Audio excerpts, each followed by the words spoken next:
हमारे साथ बातचीत करने के लिए मौजूद है निशिकांत दुबे जी। सर, अगर बात करें हेमंत सोरेन की, अब फाइनली इन्फोर्समेंट डायरेक्टरेट ने जिस तरीके से डॉट्स कनेक्ट करे और जिस तरीके से रिकवरीज हुई लीगल माइनिंग के मसले में, अब मुख्यमंत्री को बुला लिया है कल। सबसे पहला रिएक्शन।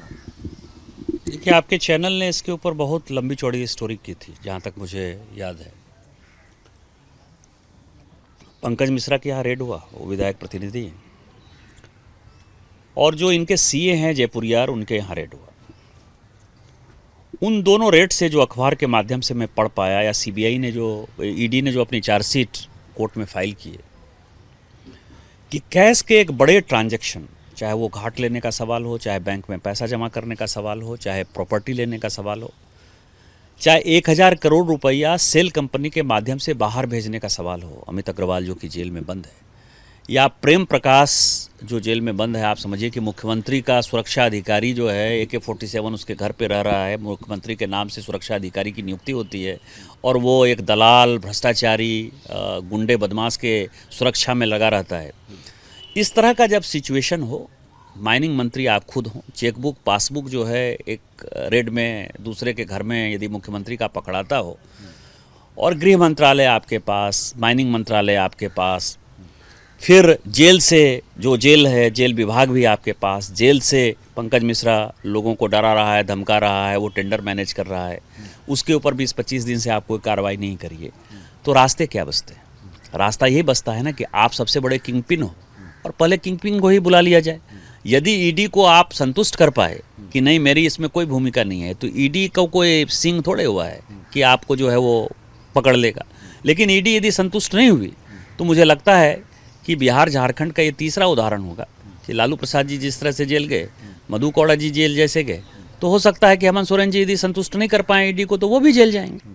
सर, लगता है आपको जिस तरीके से, जो अभी आपने भी कहा, जो रिकवरीज हुई हैं, पंकज मिश्रा की अगर बात करें तो वो अरेस्टेड हैं, तो जिस तरीके से इन्वेस्टिगेशन को आगे ले जाया गया है, जो डॉट्स कनेक्ट करे गए हैं, तो मुसीबतें अब बढ़ेंगी मुख्यमंत्री?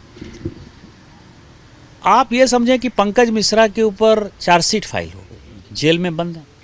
आज भी वो झारखंड मुक्ति मोर्चा के महासचिव, आज भी वो कागज पर मुख्यमंत्री के विधायक प्रतिनिधि हैं। जेल से वो लोगों को डरा रहे हैं, धमका रहे हैं, 3 मोबाइल का यूज कर रहे हैं, एक FIR नहीं होता है। जयपुरियार के यहाँ जो फाइल पकड़ाती है, उस फाइल में ये पता चलता है कि ब्लैक को व्हाइट, व्हाइट को ब्लैक कैसे किया जा रहा है। अमित अग्रवाल के यहाँ जो कागज पकड़ाते हैं, उससे पता चलता है कि 1000 करोड़ जो है कैसे सेल कंपनियों के माध्यम से विदेश भेज दिए गए।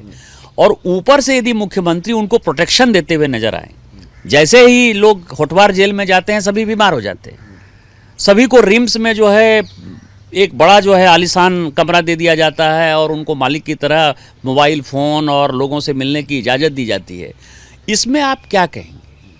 मुख्यमंत्री की भूमिका नहीं है, और यदि मुख्यमंत्री की भूमिका नहीं है तो ऐसे मुख्यमंत्री की क्या आवश्यकता है जिसका कि ना अपने डिपार्टमेंट पर कोई रौब है, ना गृह विभाग पर कोई रौब है, ना वो अपराधियों को, ना दलालों को, ना भ्रष्टाचारियों को जेल भेजने की स्थिति में है, तो ऐसे मुख्यमंत्री की क्या आवश्यकता है? सर, एक सवाल और है कि लगातार जब ऐसे हमने एजेंसीज की इन्वेस्टिगेशन या छापेमारी, या फिर जब भी आगे एजेंसीज बढ़ी हैं इन्वेस्टिगेशन में, तो हमेशा एक सवाल उठा है कि बीजेपी की पपेट है, बीजेपी करा रही है, दुरुपयोग कर रही है एजेंसी का। इस तरीके के हमेशा एलिगेशन जो है वो सामने। देखिए, मैंने कहा कि मैं बहुत ज़्यादा राजनीति नहीं समझता, मेरे से ज़्यादा लोग विद्वान हैं, मैं बिहार झारखंड समझता हूँ।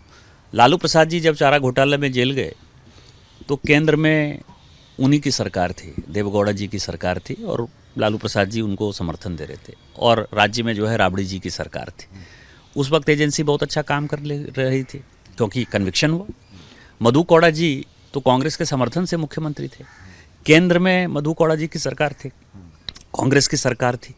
राजा साहब जब मंत्री थे, टेलीकॉम मंत्री, तो केंद्र में तो कांग्रेस की सरकार थी, उसी सरकार में वो मंत्री थे। तो जब कांग्रेस के समय या देवेगौड़ा जी के समय लालू प्रसाद जी जेल चले गए, मधु कौड़ा जी जेल चले गए, डीएमके के राजा साहब जेल चले गए, तो सीबीआई ईडी बहुत न्यूट्रल बॉडी है। और हमारे समय यदि किसी को सम्मन हो जाए या कोई जेल हो जाए, तो हम जो है राजनीति से प्रेरित काम करते हैं। तो मुझे लगता है कि इस देश में कानून के बड़े बड़े जानकार हैं, बड़े बड़े विद्वान हैं।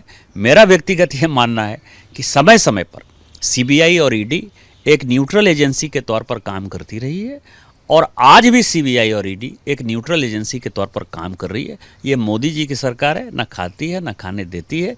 जो भी भ्रष्टाचार करता हुआ नजर आएगा उसकी यही स्थिति होगी। बहुत बहुत धन्यवाद बातचीत करने के लिए। कैमरा पर्सन सुरेंद्र शाह के साथ रिपब्लिक मीडिया नेटवर्क के लिए अनुज।